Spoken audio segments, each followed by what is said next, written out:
వ్యవసాయం నిత్య నూతనం. ఎప్పటికప్పుడు అందివస్తున్న నూతన విధానాలు, సాంకేతిక సాగు పద్ధతులు సాగు రూపురేఖల్ని మార్చివేస్తున్నాయి. ముఖ్యంగా కూరగాయ పంటల్లో నారు ఎంత ఆరోగ్యంగా ఉంటే దిగుబడులు అంత నాణ్యంగా ఉంటాయి. గతంలో సమతల మళ్లలో నారును పెంచి అందివచ్చిన కాడికి ప్రధాన పొలంలో నాటుకునేవారు రైతులు. ఈ విధానంలో ఉన్న ఇబ్బందుల్ని అధిగమిస్తూ ఆరోగ్యవంతమైన నారు మొక్కలను ఉత్పత్తి చేయడానికి షేడ్ నెట్లలో నారు పెంపకం ఎంతగానో ఉపయోగపడుతోంది. ఇప్పుడు రైతులందర్నీ సంఘటితం చేస్తూ పంటల సాగును ప్రోత్సహించేందుకు గాను హైదరాబాద్ జీడిమెట్లలోని సెంట్రల్ ఆఫ్ ఎక్సలెన్సీలో హైటెక్ హంగులతో నర్సరీని ఏర్పాటు చేశారు.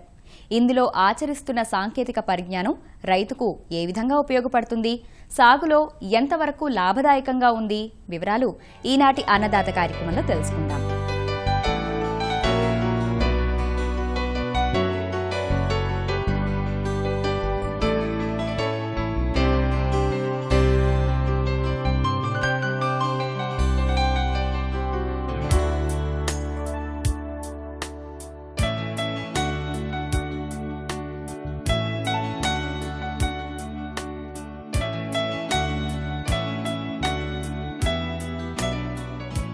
వ్యవసాయంలో సరికొత్త సాగు విధానాలు, సాంకేతిక పద్ధతులను ఆచరించడంలో తెలుగు రైతులు ఎప్పుడూ ముందే ఉంటారు.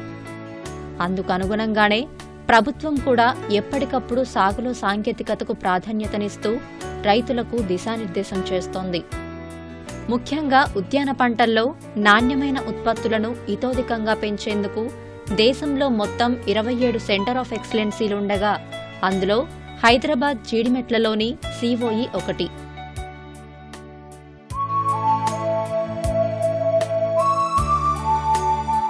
ఉద్యాన శాఖ ఆధ్వర్యంలో ఇక్కడ పలు పంటలపై పరిశోధనలు జరుపుతూ లాభాల సాగు పద్ధతులను రైతులకు పరిచయం చేస్తోంది. ప్రధానంగా దిగుబడులను గణనీయంగా పెంచి నాణ్యమైన అధిక ఉత్పత్తులను సాధించడానికి దోహదపడే గ్రీన్ హౌస్ టెక్నాలజీని రైతులకు మరింత చేరువ చేసేందుకు ఇక్కడ అనేక పరిశోధనలు జరుగుతున్నాయి. మొత్తం 10 ఎకరాలకు పైగా ఉన్న ఈ పరిశోధనా క్షేత్రంలో 17 వరకు పాలీహౌస్లు ఉన్నాయి. ముఖ్యంగా పూలు, కూరగాయలు, వాణిజ్య పంటలపై జరిగే పరిశోధనలతో పాటు రైతులకు పలు శిక్షణా కార్యక్రమాలను నిర్వహిస్తున్నారు. ఇప్పుడు అత్యాధునిక సాంకేతికతను ఉపయోగిస్తూ నారు మొక్కలను పెంపకం చేస్తున్నారు. పూర్తిగా ఆటోమేషన్ పరిజ్ఞానంతో పనిచేసే వ్యవస్థతో ఒక బ్యాచ్లో దాదాపుగా 5.5 లక్షల వరకు నారు మొక్కలను ఉత్పత్తి చేసే అవకాశం ఉంది. షేడ్ నెట్ల క్రింద పెంచే నారు మొక్కలతో పోలిస్తే ఇవి మరింత ఆరోగ్యంగా, దృఢంగా ఉండి చీడపీడలను తట్టుకుంటాయి అంటారు సెంటర్ ఆఫ్ ఎక్సలెన్సీ ఉద్యానాధికారి రామకృష్ణ. ముఖ్యంగా ఇక్కడ ఏర్పాటు చేసినటువంటి హైటెక్ నర్సరీ అనేది సెంటర్ ఆఫ్ ఎక్సలెన్సీలో ముఖ్య భాగం. ఇందులో ఆటోమేటెడ్ సీడింగ్ మిషన్ ద్వారా నారును పెంచి ఆటోమేటెడ్ కంట్రోల్ క్లైమేట్లో నారు అనేది తయారు చేసి రైతులకు ఇవ్వడం జరుగుతుంది. మనం టమాటాలో అన్ని రకాలను వంగ, క్యాబేజ్, కాలీఫ్లవర్, క్యాప్సికమ్, కీరదోస మొదలైనటువంటి ఈ కూరగాయల నారుని మనం ఇక్కడ వాటికి అనుగుణంగా పెంచి రైతులకి క్లస్టర్ విధానంలో కూరగాయల దిగుబడిని పెంచేందుకు ఇక్కడ ఉద్యాన శాఖ ద్వారా కృషి చేస్తూ ఉంది. ఈ హైటెక్ నర్సరీ 2000 స్క్వేర్ మీటర్లు అంటే 1/2 ఎకరం విస్తీర్ణంలో ఏర్పాటు చేయడం జరిగింది. ముఖ్యంగా ఈ హైటెక్ నర్సరీలో పెంచినటువంటి మొక్కలకి మరియు షేడ్ నెట్లో పెంచినటువంటి మొక్కలకి మనము వ్యత్యాసాన్ని గమనించినట్లయితే ఈ హైటెక్ నర్సరీలో పెంచినటువంటి మొక్కల యొక్క వేరు వ్యవస్థ అనేది చాలా దృఢంగా ఉంటుంది. ఏ విధమైనటువంటి డిస్టర్బెన్స్ లేకుండా మొక్కలు నాటుకోవచ్చు. ఇక్కడ పెంచినటువంటి మొక్క యొక్క కాండము మందం కానీ లేకపోతే ఆకుల యొక్క విస్తీర్ణం కానివ్వండి, మరి మొక్క గ్రోత్ అంటే పెరుగుదలలో మనము గమనించినట్లయితే చాలా ఆరోగ్యంగా ఉండి ఏ విధమైనటువంటి చీడపీడలు లేకుండా, ముఖ్యంగా వైరస్ అనేది నారుమడిలోనే మనకి ఆశించడం జరుగుతుంది. ఈ హైటెక్ నర్సరీలో పెంచినటువంటి నారులో మనం ఇంతవరకు గమనించినట్లయితే ఏ విధమైనటువంటి వైరస్ కానీ చీడపీడలు కానీ సోకకుండా రైతు పూర్తిగా కాల పరిమితిని పెంచుకోవడానికి అక్కడ అవకాశంగా ఉంటుంది. దిగుబడులు యూనిఫామ్గా ఉండి అందరు రైతులకు ఒకేసారి కోతకు రావటం వల్ల ఈ క్లస్టర్లో పెంచేటువంటి రైతులందరూ కూడా మంచి ఫలితాన్ని అనుభవిస్తూ ఉన్నారు. ఈ ఆటోమేటెడ్ సీడింగ్ మిషన్ ద్వారా 3:1:1 రేషియోలో కోకోపీట్, వర్మిక్లైట్ మరియు పర్లైట్ మిశ్రమాన్ని కలిపి ఈ ముందుగా తయారు చేసిన ప్రో ట్రేలలో 99 క్యావిటీస్ ఉన్నటువంటి ప్రోట్రేస్లో ఈ మిశ్రమాన్ని ఆటోమేటెడ్ మిషన్ ద్వారా నింపడం జరుగుతుంది. సీడ్ కూడా మనం ఈ ఆటోమేటెడ్ మిషన్ నుంచి నాటుకోవడం జరుగుతుంది ట్రేల్లో. ఈ విధంగా నింపబడిన ట్రేలు అన్నీ కూడాను ఈ హైటెక్ నర్సరీకి ఈ కన్వేయర్ బెల్ట్ ద్వారా పోవడం జరుగుతుంది. అక్కడ జరిగేటువంటి ప్రతి ప్రక్రియను కూడా మనం ఆటోమేటెడ్ పద్ధతి ద్వారా మొక్కలను పెంచడం జరుగుతుంది. ఈ విధంగా హైటెక్ నర్సరీలోకి వచ్చినటువంటి ఈ విత్తనాలు ఉన్నటువంటి ప్రోట్రేలను ఒక్కొక్క బెడ్ మీద 42 ప్రోట్రేలను, అంటే దాదాపుగా 8,400 మొక్కలు పట్టే విధంగా ఈ ప్రోట్రేలను ఈ బెడ్ల మీద అరేంజ్ చేయడం జరుగుతుంది. ఈ విధంగా అరేంజ్ చేసిన తర్వాత బెడ్ల మీద ఈ ప్రోట్రేల మీద మనము బూమర్ విధానంలో నీటిని పారించడం జరుగుతుంది. ఈ బూమర్ విధానంలో నీటిని ఈ విధంగా మనము రోజు 2 దఫాలుగా నీటిని ఇవ్వడం జరుగుతుంది. ప్రతి మొక్క కూడా యూనిఫామ్గా నీటిని తీసుకోవడం జరుగుతుంది. తర్వాత ఈ విధంగా మనం 5 రోజులు చేసిన తర్వాత ఈ నర్సరీలో మొలక శాతం అనేది యూనిఫామ్గా 100% మొలక శాతం అనేది మనం పూర్తిగా గమనించడం జరుగుతుంది.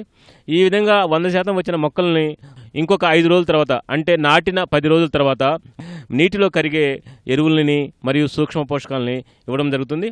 ముఖ్యంగా నీటిలో కరిగే ఎరువులైనటువంటి 319 అయితే లీటర్ నీటికి 2 గ్రాముల చొప్పున, అలాగనే కాల్షియం నైట్రేట్ లీటర్ నీటికి 2 గ్రాముల చొప్పున రోజు విడిచి రోజు ఈ విధంగా పెంచేటువంటి నారుకు ఇవ్వాల్సి వస్తుంది. మిగతా సూక్ష్మ పోషకాలు అంటే జింక్ కానివ్వండి, ఐరన్, మ్యాంగనీస్ మరి బోరాన్ కలిగినటువంటి ఈ సూక్ష్మ పోషకాలను మనము లీటర్ నీటికి 2.5 గ్రాముల చొప్పున కలిపి మనము ప్రతి 3 రోజులకు ఒకసారి కూడా మొక్కలకు ఇవ్వడం జరుగుతుంది. తర్వాత ఈ మొక్కలకు చీడపీడలు రాకుండా కార్బనైజిమ్ లీటర్ నీటికి 1 గ్రామ్ కలిపి మనం అప్పుడప్పుడు డ్రెంచింగ్ చేసుకున్నట్లయితే మొక్కల నాణ్యత కూడా బాగా ఉండి అధిక దిగుబడులు రావడానికి అవకాశం ఉంటుంది. ముఖ్యంగా ఈ హైటెక్ నర్సరీలో క్లైమేట్ కంట్రోల్ అనేది ఉష్ణోగ్రత కానివ్వండి, మరి గాలిలో తేమ శాతం కానివ్వండి, CO2 శాతం కానివ్వండి, అలాగే ఎరువులను కానివ్వండి మనం పూర్తిగా ఆటోమేటెడ్ పద్ధతిలో మొక్కలకు అందించడం జరుగుతుంది.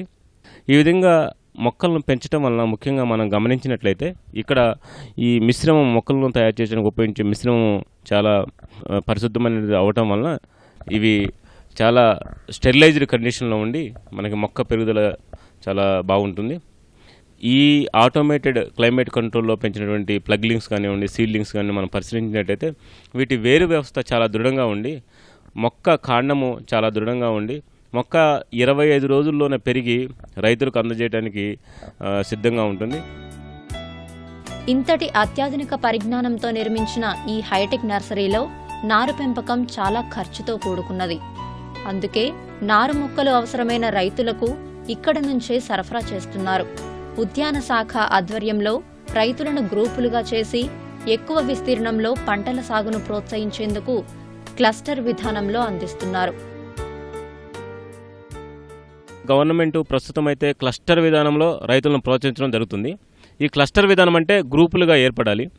రైతులందరూ కూడా పలానా వెరైటీ మనకి అడిగినట్లయితే మనం ఇక్కడ పెంచి వాటికి 25 రోజుల్లో సరఫరా చేయడం జరుగుతుంది. SC ST రైతులకు ఉచితంగా నారును గవర్నమెంట్ నుంచి తయారు చేసి ఇవ్వడం జరుగుతుంది. అలాగనే జనరల్ కేటగిరీ ఉన్నటువంటి రైతులకు 50% సబ్సిడీ మీద మనం మొక్కలను సరఫరా చేయడం జరుగుతుంది. ఒక్క మొక్క ధర ఇతర రైతులకు 80 పైసల చొప్పున మనం విక్రయించడం జరుగుతుంది. జనరల్లో 40 పైసలకు, మరి SC ST రైతులకు 100% ఉచితంగా ఇక్కడ మొక్కలను సప్లై చేయడం జరుగుతుంది.